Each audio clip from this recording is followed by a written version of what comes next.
Je m'appelle Pierre Vallée. Je suis né le 1er décembre 1971 à Salaberry de Valleyfield. J'ai donc 41 ans. Je suis marié depuis 15 ans et père de 3 garçons. OK. Ils ont quel âge? Ils ont 8, 10 et 14 ans aujourd'hui. Tu habites où J'habite présentement? Trois-Rivières depuis 13 ans maintenant. Depuis 2000, nous avons déménagé de la région de Valleyfield à Trois-Rivières. Et quelle langue parles-tu? Je parle le français dans ma vie quotidienne et l'anglais pour le travail. As-tu des croyances religieuses? Et si oui, lesquelles? Je suis baptisé, je suis de Catholique. religion catholique, mais honnêtement peu pratiquant. Donc, quelle est ta profession? Je suis pilote maritime sur le fleuve Saint-Laurent. Je suis membre de la Corporation des pilotes du Saint-Laurent central et puis je suis un pilote du groupe Québec Trois-Rivières. Notre corporation de pilotes regroupe 3 secteurs de pilotage: Québec, Trois-Rivières, ensuite Trois-Rivières-Montréal et les pilotes du port de Montréal. Moi, je suis pilote depuis 2002 du secteur Québec-Trois-Rivières. Et précédemment, j'avais fait 2 ans d'apprentissage, apprenti pilote de 2000 à 2002. Donc, je suis sur le fleuve depuis 13 ans maintenant. Les pilotes de bateaux spécialisés comme toi appartiennent à quelle classe sociale? Quelle classe sociale? Qu'est-ce que tu Par entends par exemple- classe Par sociale? exemple, on a la classe moyenne, on a le... qu'est-ce qu'on a Ok. d'autre? Le haute finance, les riches. Est-ce que tu te sens riche? Est-ce que tu te sens plus classe moyenne? classe moyenne Euh, élevée, classe moyenne Est-ce basse, que c'est tu te sens pourquoi? précaire? C'est ça. Non, je me sens pas précaire. Notre travail nous procure une grande sécurité d'emploi. Il y a que quelques élus qui ont accès à ces postes-là.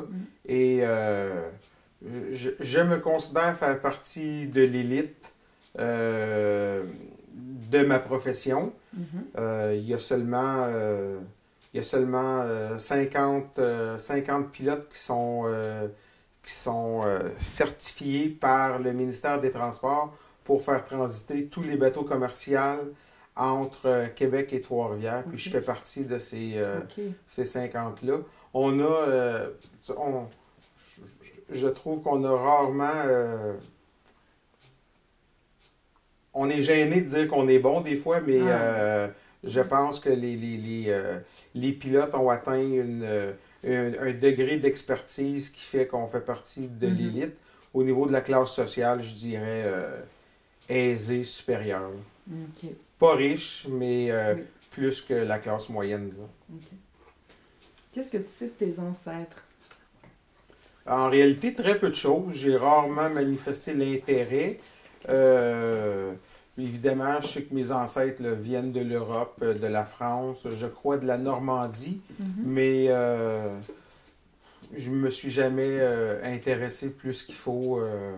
Je suis quelqu'un qui vit vraiment le moment présent. Je me suis pas intéressé à savoir mes ancêtres. Je sais que mes, je sais l'histoire de mes parents, de mes grands-parents, à la limite de mes arrière-grands-parents, mais après ça, j'ai jamais cherché à savoir. Qu'est-ce qu'ils faisaient tes grands-parents comme métier? Mon grand-père paternel était un ouvrier de la construction. C'est un menuisier charpentier. Puis mon grand-père maternel était un commerçant à Salaberry de Valleyfield. Il y a eu un commerce qui s'appelait la Biscuiterie Giroux, qui sont toujours eu. Puis dont un de leurs 2 enfants, mon oncle, a pris la relève il y a de ça plusieurs années et qui a toujours, qui est devenu une chocolaterie depuis le temps. C'était une espèce de petit délicatessen à Salaberry de Valleyfield. Puis mon oncle en a fait un commerce un peu plus raffiné, disons. OK. Tes grands-mères, elles faisaient quoi? Ma grand-mère maternelle ben, travaillait au commerce, à la biscuiterie Giroux aussi. Puis ma grand-mère paternelle, elle a longtemps été femme au foyer. Ils ont eu la différence entre mes grands-parents paternels et maternels. Du côté de ma mère, ils ont seulement eu 2 enfants, ce qui était relativement peu pour l'époque. Puis du côté de mon père, ils ont eu 6 enfants, ce qui était dans la moyenne là, pour ces années-là, les années 50. Là. As-tu des frères, tu as un frère, donc as-tu des sœurs, des frères, et quels sont leurs métiers? J'ai un frère plus jeune que moi, il s'appelle Charles, il est soudeur, avec toutes sortes de spécialités, là, haute pression, aluminium et plein de trucs. Et puis j'ai une sœur qui est directrice commerciale chez un concessionnaire automobile. OK. Y a-t-il quelque chose dont tu as hérité de ta famille qui te prédestinait à devenir pilote? Honnêtement, non. Rien. J'ai Je pourrais dire que la seule chose qui m'a amené vers ça, c'est l'ouverture d'esprit de mes parents par rapport aux professions. Mon père faisait partie de la direction scolaire de la polyvalente de Valleyfield et ma mère a fait un cours d'infirmière un peu plus tard quand mon frère était en âge scolaire. C'était originalement une esthéticienne, mais ce qui m'a plus amené familialement, leur ouverture d'esprit a fait en sorte que j'étais pas limité dans mes choix de profession. Puis quand je leur ai parlé de ça, ça a été vraiment une surprise. Puis je dirais même que pour mon père était à la direction de la polyvalente que je fréquentais, puis évidemment, il parlait avec les professeurs, puis les conseillers d'orientation, puis tout le monde lui avait dit que jamais je pourrais faire ce métier-là parce que j'avais pas des résultats scolaires très forts. J'ai toujours été un gars dans la moyenne, entre 75 et 80, mais il fallait que je travaille fort pour avoir ces notes-là. Aussitôt que j'arrêtais un peu d'étudier, mes résultats s'en ressentaient. Puis, durant mon secondaire 4, mon père travaille à la direction de la polyvalente à Valleyfield. Puis, la polyvalente, c'est seulement secondaire 3, 4, 5. Secondaire 1 et 2 étaient à l'école secondaire. Puis quand j'ai intégré la polyvalente, ben, la pression sociale, que ce soit des amis ou des professeurs, faisait en sorte que ça devenait un peu étouffant. Mon caractère assez fort a fait en sorte que j'ai été quand même capable de bien gérer ça. Par contre, pour mon frère, qui était un peu moins fort du côté caractère, ça l'a vraiment étouffé. Vraiment, là, durant son cheminement scolaire. Puis ma sœur, elle, était très, très bonne à l'école. Alors, elle avait très peu de commentaires. Puis, moi, en secondaire 4, ça a vraiment été une année qui a mal été. J'avais pas des bons résultats scolaires. J'ai échoué plusieurs cours parce que j'avais pas vraiment de but. Puis quand j'ai découvert l'Institut maritime et la profession d'officier marin, officier maritime, parce que faut bien comprendre qu'on ne fait pas un cours pour devenir pilote. Il n'y a pas de cours pour devenir pilote. Il y a un cours qui est un diplôme d'études collégiales qui est donné à l'Institut maritime du Québec à Rimouski. C'est la seule école de navigation au Québec. Et puis, quand on va à Rimouski, on est formé pour devenir officier maritime. C'est suite à l'expérience, l'acquisition d'expérience, puis la progression des brevets et des positions sur les navires qu'on peut aspirer un jour à un poste d'apprenti pilote. Mais il n'y a pas de cours pour devenir pilote. Moi, ce que je voulais être quand j'ai décidé ce choix de carrière-là, c'est être officier de marine. Et donc, qu'est-ce qui t'a fait découvrir ça à 16 ans, 16-17 ans? je restais sur pas loin de la baie Saint-François à Valleyfield, puis je passais les journaux. Puis dans ma run de journaux, j'allais jusque sur le bord du canal de navigation. Puis je voyais passer les bateaux. Puis ça a piqué ma curiosité. Puis dans un cours qu'on avait à l'époque qui s'appelait Éducation choix de carrière, je suis tombé sur la description du cours, puis de la profession d'officier maritime. Puis j'avais demandé à la professeure d'éducation choix de carrière l'Institut maritime avait des vidéos promotionnelles sur cassette VHF, puis je lui avais demandé si c'était possible de l'avoir. Elle l'a fait venir, puis quand j'ai vu le vidéo, j'ai vraiment su que c'était ça. J'allais souvent dans le bureau de mon père à la polyvalente, puis mon père, là, j'ai jamais vu mon père partir de la maison un matin pour aller travailler puis dire ah, pas encore un matin. Puis il faisait des heures supplémentaires, il faisait il y avait des problèmes avec la photocopieuse, il allait faire les copies lui-même la fin de semaine. Puis jamais j'ai ressenti chez lui, par rapport à son travail, l'idée que c'était difficile. Mais moi, on m'aurait mis dans son bureau avec qui était une polyvalente des années 70 en bloc de béton puis en bloc de verre. J'aurais fait 6 mois puis j'aurais quitté là, avant de mourir là. Tandis qu'en travaillant sur les bateaux, tu es à l'extérieur, tu voyages, ça allait bien avec ma personnalité. Puis il y avait un élément qui était bien important, c'est que c'est un poste de haute responsabilité. Puis ça, il y a des personnalités pour qui les responsabilités, ça les étouffe. Moi, ça me motivait grandement. Puis c'est vraiment ça qui a fait que j'ai choisi cette carrière-là. Par contre, quand on commence le cours, étant donné que c'est un emploi qui est très, très différent des autres parce que on quitte la maison pour des longues périodes. Puis si on n'aime pas vraiment ça, c'est quelque chose qui est dur à faire un peu à contre... émotivement. Ouais, mais si on n'aime pas ça, c'est pas comme quelqu'un qui travaille de 8 à 5, puis à 5 heures, il retourne chez eux avec les gens qui aiment le plus sa femme, ses enfants. Quand on navigue, on part 3 puis 4 mois. Fait que le cours à l'Institut maritime est fait que après les 2 premières sessions, on va en stage sur les bateaux pour voir si on aime la vie à bord des bateaux. Parce que ce qu'il faut comprendre, c'est que sur les bateaux, on travaille avec les gens, on mange avec les mêmes gens, on se récrie avec les mêmes gens. On est toujours en interaction avec les mêmes 20-25 personnes pendant des longues périodes. Puis, tu n'as pas d'autres connexions sociales.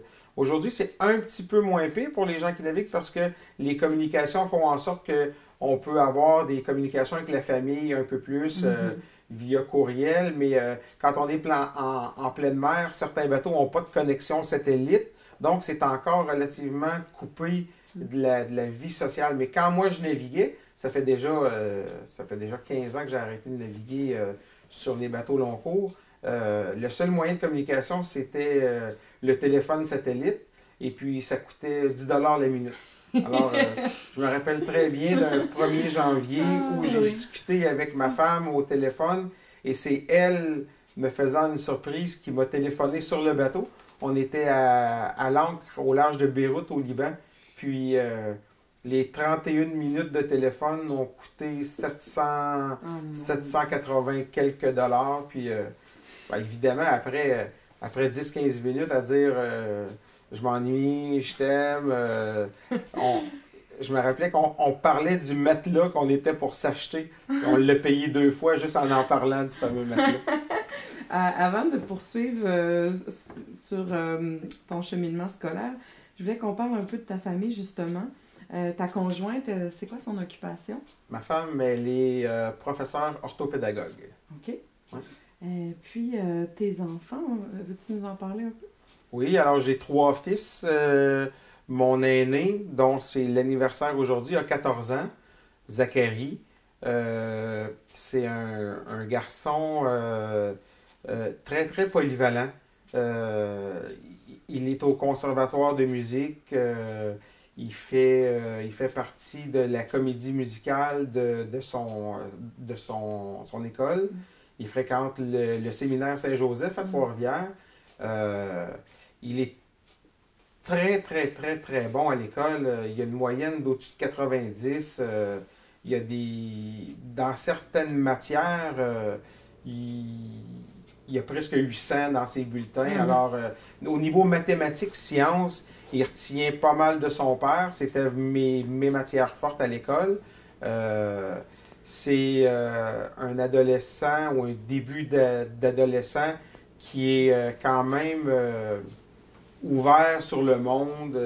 Il a fait un camp CISV à Vancouver, il y a 3 étés, à l'âge de 11. Il venait d'avoir 12 ans, il est parti un mois à Vancouver. L'été CISV? CISV, c'est un organisme international qui veut dire Children International Summer Village. Okay. C'est un organisme qui organise des rencontres de jeunes comme ça pour l'interaction entre les jeunes. C'est pas partout dans le monde. Oui, c'est pas des camps pour apprendre l'anglais ou pour des langues, c'est juste pour ouvrir les jeunes à l'ouverture mondiale. Puis il était allé à Vancouver avec la délégation du Canada, mais il y avait 11 autres délégations. Donc, ils étaient 48 jeunes avec 12 accompagnateurs, donc 60 en tout. Puis, il a passé un mois à Vancouver avec CISV il y a 2 ans. L'année dernière, durant son camp à Vancouver, il avait rencontré un jeune Norvégien avec qui il s'entendait très bien. Puis, l'été passé, il est allé passer 3 semaines en Norvège. Et puis, je dis 3, mais c'est 2 semaines en Norvège. Puis, il a voyagé tout seul. Il est parti de Montréal, il a pris l'avion, il a transféré à Heathrow. Alors, venant tout juste d'avoir 13 ans, c'était quand même un bon défi pour lui. Puis, ensuite, le jeune Norvégien, sa mère et sa sœur sont venus passer 2 semaines ici pour voir la vie au Québec. Alors, c'est un jeune qui est très intéressant. Mon deuxième garçon s'appelle Joaquin. Joaquin, on pourrait dire que c'est pas mal le portrait de son père. C'est probablement celui des 3 qui me ressemble le plus. C'est quelqu'un de... C'est un petit gars qui sait exactement où il s'en va. C'est un débrouillard. C'est une tête de cochon. C'est quelqu'un qu'on ne peut pas faire changer d'avis.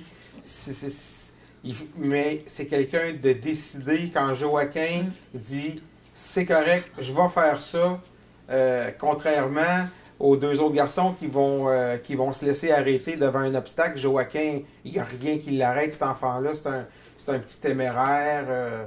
C'est un petit garçon qui, quand il grimpe aux arbres, il ne grimpe pas sur la 3e branche, il va se ramasser à 40 pieds dans les branches, dans les airs. C'est un petit garçon qui, ici à Champlain, on a plein de bébelles, on a des 4 roues. À 4 ans, il conduisait le 4 roues tout seul. C'est un petit garçon qui est très décidé. Quand il décide quelque chose, il va se rendre jusqu'au bout. C'est un petit garçon qui a beaucoup plus... Il est atteint le terme exact, il faudrait que je le reconfirme avec ma femme, mais de la dysorthographie. Alors, son cheminement scolaire lui demande beaucoup d'efforts pour les résultats qu'il en obtient. Comparé à Zachary, c'est un peu comparé moi puis ma sœur. Ma sœur Dominique était quelqu'un qui avait une très grande facilité à l'école, alors que moi, il fallait que je travaille. Joaquin, c'est à peu près la même chose. Zachary a une plus grande facilité, obtient des très bons résultats, mais si on compare l'effort de Zachary par rapport à ses résultats, c'est pas représentatif des efforts que Joaquin met quand on regarde ses résultats.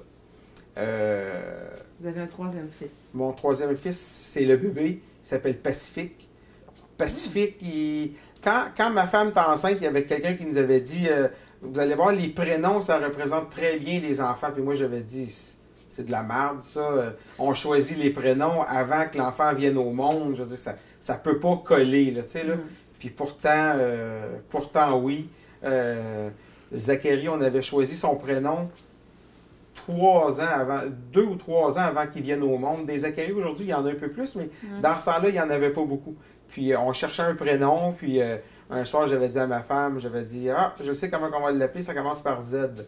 Puis là, non, j'avais dit le nom d'un chanteur. Fait que là, dans ce temps-là, je pense que c'était Bruno Pelletier ou Sylvain Cossette qui était à la mode. Fait que là, elle disait Bruno, Sylvain. Je disais non, ça commence par Z. Puis là, elle avait dit Zachary. Fait qu'on avait choisi Zachary longtemps avant qu'il vienne au monde. Puis on voulait des prénoms de garçons, parce que c'était clair qu'on voulait des garçons. Ma femme voulait des garçons. Elle avait une technique de fabrication pour les bébés. Ah oui? Ouais, qui disait. En tout cas. Pour influencer le sexe. Et les trois fois, ça a fait exactement ce qu'on voulait. On voulait pas de filles et on n'a pas eu de filles. On a eu 3 garçons. Puis, alors pour Zachary, c'était ça. Son prénom représente bien sa personnalité. C'est quelqu'un qui touche un peu à tout puis qui est assez versatile. Joachim, c'est un prénom beaucoup plus dur. Tu sais, là, le que de Joachim fait en sorte que c'est un prénom plus dur, puis ça représente exactement l'enfant. Bébé, là, tu sais, il apprenait à marcher, il se levait, il se cognait à la tête, il faisait juste frotter, puis il repartait. C'est quelqu'un qui est dur avec son corps. C'est ça. Puis on voulait des prénoms avec des surnoms qui étaient faciles. Fait que Zachary, c'était pour Zach. Joachim, c'était pour Joe. Puis Pacifique, contrairement à ce que les gens peuvent penser, c'est pas un nom inventé, c'est un vieux prénom. Ça a déjà été utilisé au Québec. Il y avait un grand justicier de la ville de Montréal, Pacifique Plante. Là, alors, Pacifique, ça représente exactement Pacifique. Il a quel âge? Il y a 8 ans.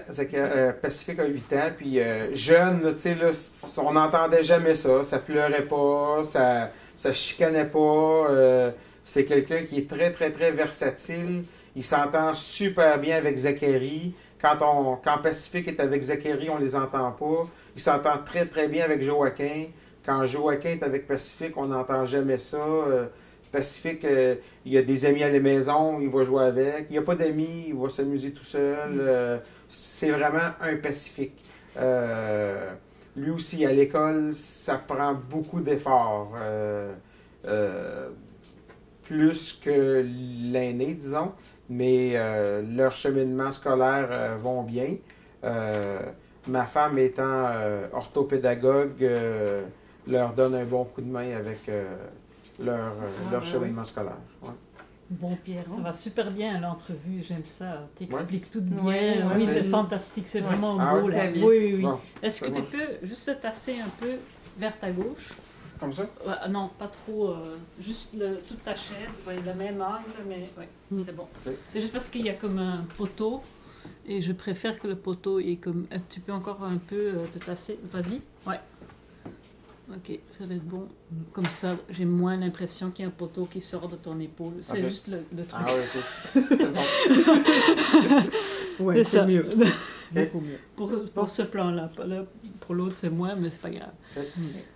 Ok. Je voulais revenir à ton cheminement scolaire. Tu nous parlais que tu avais étudié à Rimouski. Oui. Peux-tu nous expliquer un petit peu combien d'années, combien de mois ça dure la formation? Qu'est-ce que c'était les étapes de ça? Oui, après mon secondaire 5, j'ai choisi d'aller à l'Institut maritime du Québec à Rimouski. C'est quand même un choix qui est assez original pour quelqu'un qui n'a jamais navigué, qui n'avait jamais mis pieds sur un bateau. Puis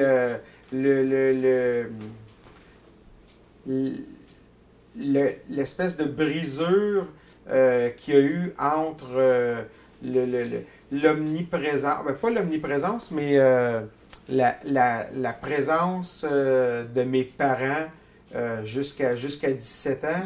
Puis là, tu quittes le nid familial, puis tu t'en vas à 600 km de la maison pour étudier. Dans mon cas, ça a été vraiment bien. J'ai vraiment aimé l'expérience. Ça n'a pas toujours cet effet-là. J'ai des amis pour qui là, Rimouski, c'était une espèce de fête perpétuelle. Puis c'est une école où les cours Navigation 1 est obligatoire pour faire navigation 2. Et navigation 1 se donne à l'automne, à la session d'automne. Si tu ne le réussis pas, tu ne peux pas faire navigation 2 qui est à la session d'hiver. Donc, tu prends 1 an de retard en échouant un cours.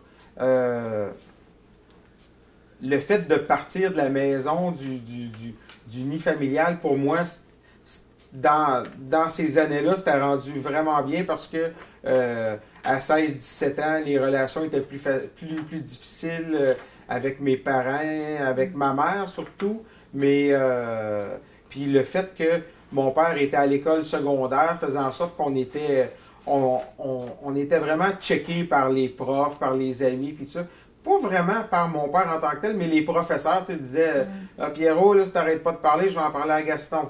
Fait qu'en secondaire 3, ben là, tu te tiens le carré puis les oreilles molles, mais en secondaire 4, là, je leur disais si tu veux parler à Gaston, tu veux-tu son numéro de téléphone, c'est le même que le mien. Là, tu sais, là je m'en crissais pas mal. Puis ça a moins bien été en secondaire 4, mais à la fin de mon secondaire 4, j'ai découvert justement l'Institut maritime. Puis mon secondaire 5 a bien été parce que j'avais trouvé un but. Puis parce que j'avais échoué mes mathématiques de secondaire 4, puis j'ai eu un super prof de maths. J'étais en 5, mais je reprenais mes maths de secondaire 4. Un professeur qui s'appelait Claude Rodrigue, puis qui était là, vraiment différent là, des autres professeurs. C'était quelqu'un là, qui pouvait marcher dans la classe, là, puis à un moment donné, il passait à côté de toi, il prenait ton coffre à crayon, puis il les renversait. Là, juste pour faire des blagues. Là, mais c'était un prof qui m'a vraiment remis, là, redonné le goût à l'effort scolaire. Puis à Rimouski, ben là, quand je suis parti à la fin de l'été, début de l'automne 89, puis mes parents sont venus me porter, puis mes parents sont venus souvent à Rimouski. Mes parents faire des kilomètres là, pour venir nous voir ou assister à des événements. Là, ils en ont fait là, beaucoup de kilomètres. Je me rappelle un jour, j'étais cadet sur un bateau et puis on naviguait au long cours, puis on est venu à Québec, puis, mais en pleine semaine. Puis on arrivait genre à 9 h le soir. Mes parents sont partis de Valleyfield avec mon frère, ma soeur. Ils ont fait les 350 km, il y a 200, à peu près 350 km de Valleyfield à Québec. Ils sont venus manger avec moi, ils sont venus me chercher sur le bateau, on est allé manger à la rôtisserie Saint-Hubert, puis ils m'ont donné un bec, puis ils sont retournés à Valleyfield, ils sont arrivés à la maison genre à 4 h du matin, puis les deux travaillaient le lendemain matin, puis fait que pour ça, pour mes parents faire de la voiture pour venir nous voir, là, ils ont jamais hésité. Alors, ils sont venus me reconduire à Rimouski. Puis, quand ils sont partis, là, que tu restes seul pour la première fois pour longtemps, j'avais déjà fait des camps de cadets où j'avais été tout seul pendant un bout de temps, mais là, de façon permanente dans la vie quotidienne, là, tu sais, là, faire tes repas, faire ton lavage, puis tout ça. Tu sais, ils m'ont juste dit, tu sais, fais des bonnes études, tu sais. Viens pas perdre ton temps à Rimouski. Puis si ça marche pas, ben tu reviendras à Valleyfield, tu vas toujours être le bienvenu chez nous. Fait que, mais j'ai pas eu besoin, ça a très bien été à Rimouski. J'ai toujours été comme mon secondaire, là, pas dans les 95, mais dans les 75-80. Puis j'ai pas échoué aucun cours lors de mes 6 sessions à Rimouski. Puis, donc, ça a été 3 ans de formation. C'est 3 ans, mais entrecoupés de stages en mer pour vérifier si on aime la vie à bord des bateaux. Il y a des stages en mer durant notre formation académique. Ça fait en sorte que c'est 6 sessions, mais sur 4 ans. C'est échelonné sur 4 ans. Ça s'appelle un système coopératif. Alors, on fait 12 mois de temps de mer sur les bateaux en tant que cadet. Puis, ça nous donne l'expérience, puis ça nous donne aussi le temps de mer requis par le ministère des Transports pour pouvoir faire les examens qui donnent droit à une licence, un certificat de compétence pour être 3e officier. Quand tu dis cadet... Je vais te demander de mettre... je vais le faire moi-même. C'est juste... excuse-moi, c'est un truc spécial pour le... Pour la peau, parce qu'avec la lumière, tu brilles. C'est ça. Tu finis par commence à être chauffer. une sorte de... arbre de Ça, Noël. ça empêche de briller? Oui, c'est des papiers spéciaux comme ça. Parfait. Ah ouais, hein. Efficace. J'ai peut-être une caméra qui me fait des tours, mais ça j'ai amené. Hein. Non, non, non.